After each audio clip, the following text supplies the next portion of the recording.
Hello.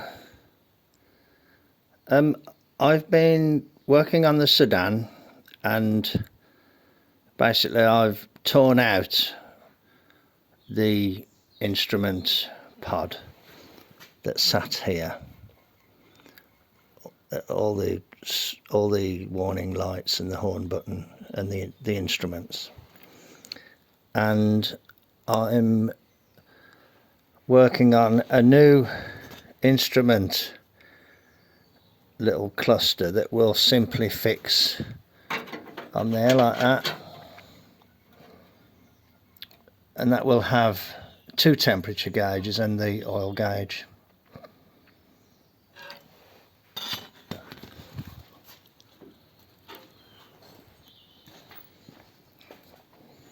Here's the, I mean that was like that, and this one was like this, and I've cut those off to leave me with just the original column drop. That clamps down onto the column with like a little spacer, so this can go back on. The ignition switch can stay here, at least for the time being, because I don't really have anywhere else I would like to put it. Plus all the lengths of the wires are set to go there.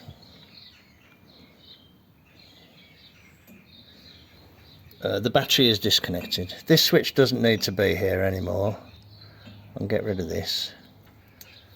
And these are just two standard instrument, triple gauge sets, just tacked together, and then the excess cut off. But this will attach on two existing holes there. Just tuck up behind there like that. So what I think I need to do is drill a couple of holes there to take the two warning lights, or maybe even up at the top. Okay, righto, back in a bit. Hello, right, I've took the dashboard out because it's a lot easier to work on the wiring when you don't have the dashboard in place. So I've got the column in place, I've got the instrument cluster in place, I've got these two, I've put these two warning lights there and the horn button there, so I need to bring the wires around to here. There's already a loom running across this area, so I can run my wires across there. Righto, I'll bring you back when there's more to show. Cheers then, bye. I'm looking at a job that I have thought about where I want to suspend the column independently of the dash, so that I can take the dashboard off easily when it comes to doing anything that involves wiring. You can see some of the wiring is a bit messy where I've added bits on, and I want to be able to get good access, so I'm not working up underneath all the time. I don't really like to drill holes, but I have kind of come to the conclusion that occasionally it might be worth it if the hole is, for instance, like here, let's say, there, or there and there, let's say, unobtrusive, or possibly weld just a couple of tacks to weld a piece of metal on, which could easily be ground off afterwards. This is very strong and structural and hidden. So, I could, for instance, put a piece of metal behind there, coming down, and just, couple of tacks, job done. Just cut that piece of handy angle there, and just cut it like that and tacked it onto there. that'll do for kind of mocking up, and then I can weld it more fully. It doesn't need a lot more than that. I can weld it more fully when I'm happy that the job's going to work. There's the column drop in place, and there's the other piece just offered into place there that actually says Handy England. That's Handy Angle England. So I'm going to reach up and try and weld that.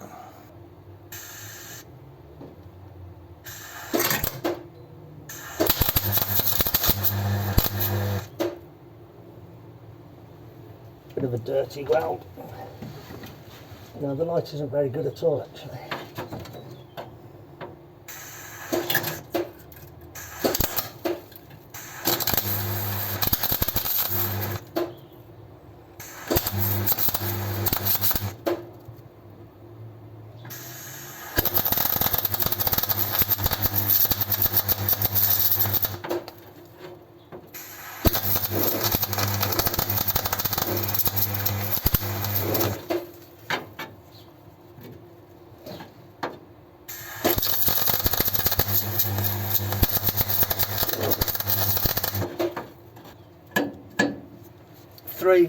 Three decent beads on there.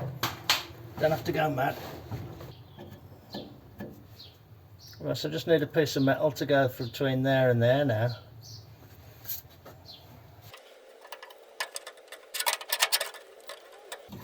That'll do. Just got to put a bit of shape into it.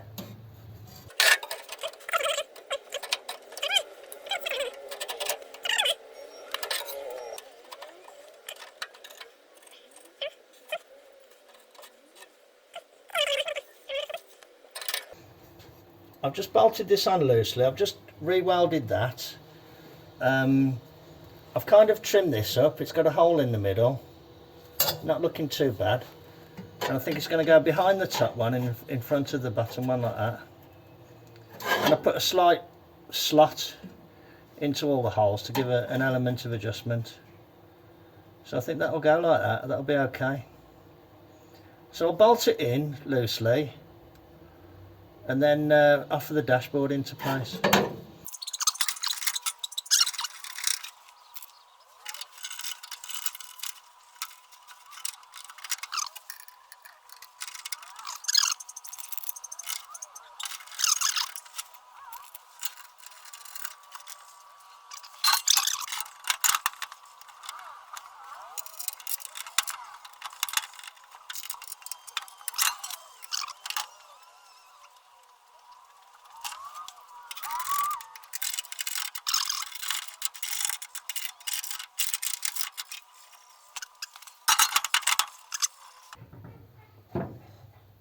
That's okay, I think. Yeah, that's all right. And I've still got the option of bolting through the dash there if I wanted to, if I found that it was all, you know, moving around too much. But no, I think that's okay. I'm quite pleased with that. I think it looks okay. You know, oh, it's a bit over to the one side, isn't it? Yeah, I didn't see that because I was doing it a bit blind. Yeah, there's probably a bit of leeway in the movement. What I'll do, now that I know that it fits, I will take it off again, clean it all up and repaint it. And I need to repaint this because it's all blistered there. And it's just a case of undoing a few screws and the whole dashboard will come off, and it will make it handy for doing wiring and things like that. I will bring you back when there's more to show. I've extended a couple of wires to bring to the two lights that are over here, and the horn is there. So now the horn's really weedy, but that works the horn. If I put the ignition on, that one comes on. That's the you know, for the charging. And then if I put the lights on, that one comes on when it's main beam. Can you see the light shining on the back of the... So that's my main beam light, my ignition light, and the weedy horn. Boop boop. And what I can do, I can just bring that there like that and put a cable tie around there just to support the wiring harness. So I can continue now to fit these. With these you have to remember that you got to feed that through the dash bit first. Well, that's rather annoying. Look at that. I've just refilled the radiator. I've started draining it there because look, it's absolutely pouring out of here. And I think you can see, maybe, can you see the fittings cracked? Look, that's annoying, isn't it? Oh dear. Okay. Well, I'm glad it happened here in the garage rather than somewhere out on the road. Luckily I've got a temp sender on the other side now.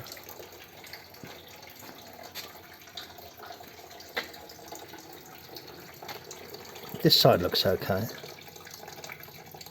This is the new side. Oh, how annoying. Okay.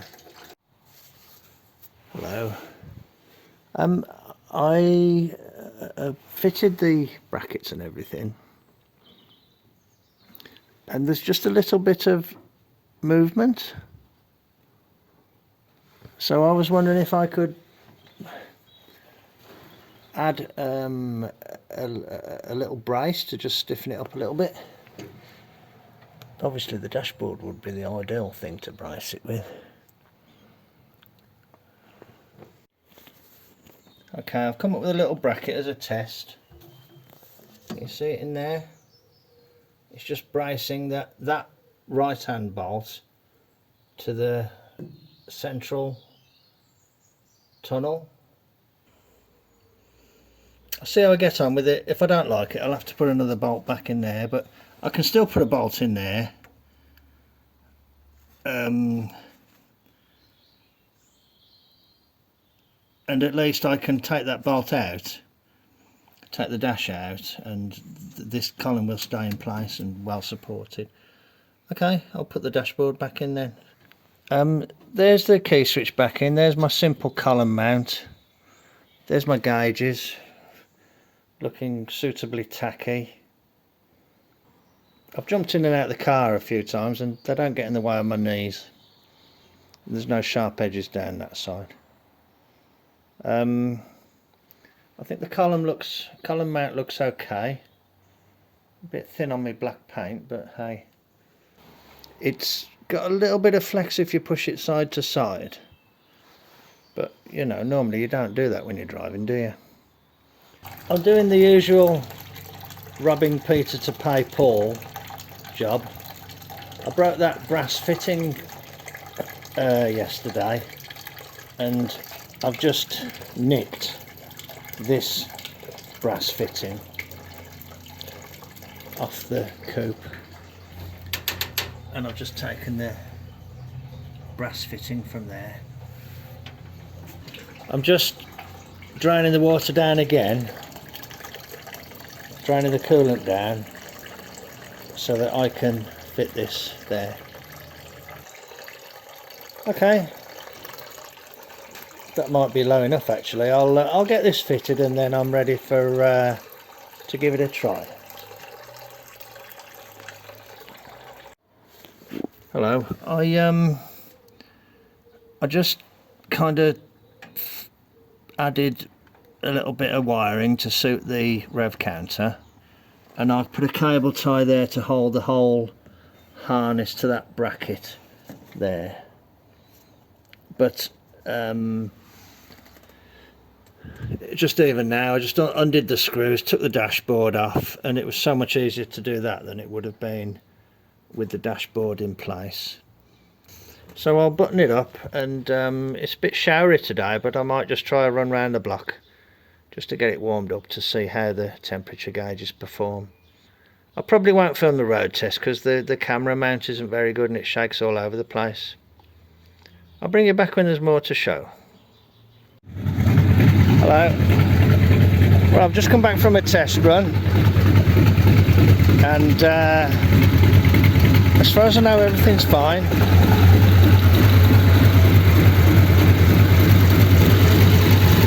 Little bit of water in there, but that's good. Because I did fill it right up. This is a fitting I've took off another engine, and that's a new thing there.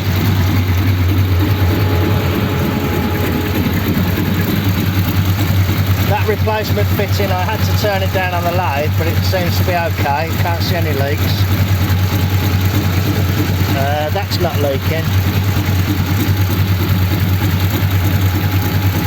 I'll turn it off.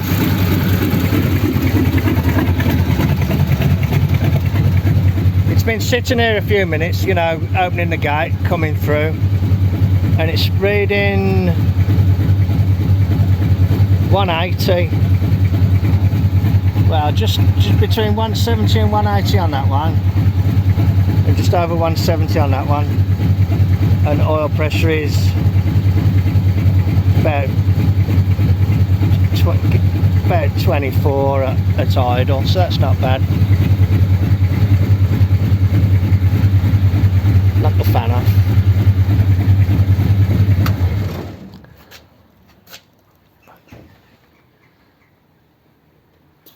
I didn't notice any detriment at all from the steering column, the way it's mounted.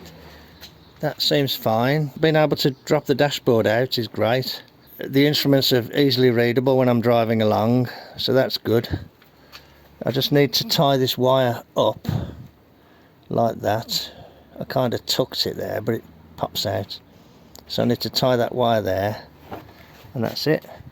I'm a little bit, see, I got these wires on show here. I'm not very pleased about that. I might make a little shield that slips inside here just to hide those. You know, just a little, I don't know, bit of something. But I think that's okay. Plus, and I've got the added safety factor of having 2 temperature gauges. Okay, well that was a little bit more than a 5-minute job, just doing that little rework of the gauges. But it was more than just adding the second gauge. It was moving the gauges to a position where I could read them better.